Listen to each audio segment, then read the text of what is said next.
Welcome. If you've ever wanted to send a GIF on Telegram without any sound, you're in the right place. Whether you're trying to keep things quiet or just prefer a cleaner message, Telegram makes this super easy once you know where to look. Let's walk through it step by step. First, go ahead and open Telegram on your phone. Make sure you're logged in and on the main screen where you can see your chats. Next, open the conversation where you want to send the GIF. This can be a private chat or a group. It works the same either way. Now, look at the message input area at the bottom of the screen. Tap on the emoji icon. This is where you'll find emojis, stickers, and of course, GIFs. Once the panel opens, switch to the GIFs section if it's not already selected. You'll see a variety of trending and saved GIFs.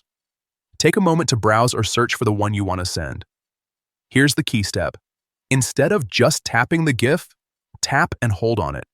A small menu will pop up with additional options. From that menu, choose Send Without Sound. This ensures that the GIF is delivered silently, without any audio playing when the recipient opens it.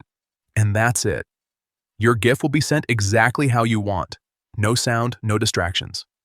This feature is especially useful when you're chatting late at night, in a quiet environment, or just want to avoid unexpected audio. It gives you more control over how your messages are received. Try it out the next time you send a GIF, and you'll notice the difference right away.